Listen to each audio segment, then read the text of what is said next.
Trôi qua trong lòng anh là những ký ức thật buồn. Từ khi em ra đi mang bao niềm đau, nỗi đắng cay hằn sâu trong trái tim anh không thể đếm những giọt nước mắt đã khóc bao nhiêu lần vì em. Tại vì sao em nỡ vô tâm bỏ lại hết những kỷ niệm, vội vàng xa đi theo một niềm vui mới. Xem cứ lạnh lùng thờ ơ trốn tránh anh vậy, sao không thể nói ra một câu rằng em đã hết yêu anh. Vì sao em lừa dối anh quay lưng đi vội vàng, vì sao em đánh mất đi hạnh phúc bao ngày qua. Vì sao em không nói ra một câu chia tay để anh bớt đau lòng. Vì sao thế em ơi hãy nói đi, rồi em sẽ phải hiểu ra chẳng ai yêu em thật lòng. Rồi em sẽ phải hiểu ra chẳng có ai yêu em bằng anh. Hạnh phúc giờ đây mãi xa lạc lối, chia đôi hai con đường. Đường em đi rồi sẽ không có anh. Anh chúc em luôn bình yên.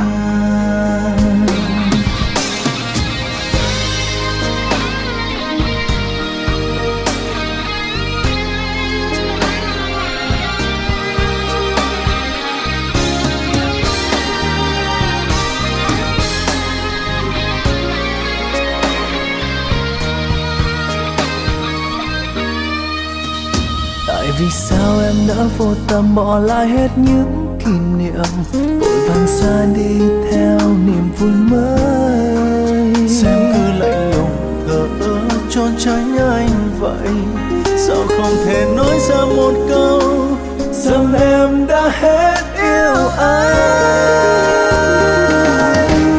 Vì sao em lừa dối anh quay lưng đi vội vàng, vì sao em đánh mất đi hạnh phúc bao ngày qua. Vì sao em không nói ra một câu chia tay để anh bớt đau lòng.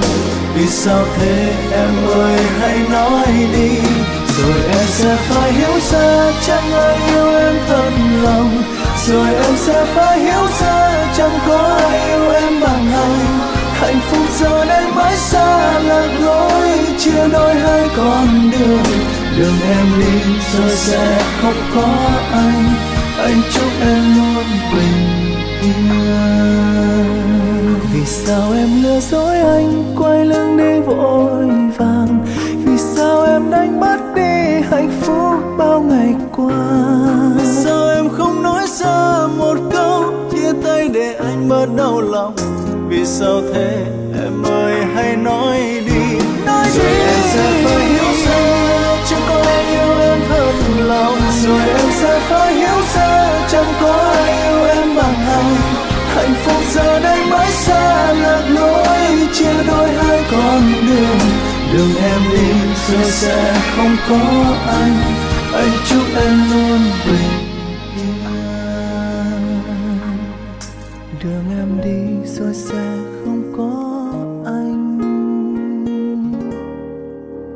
Anh chúc em luôn bình yên.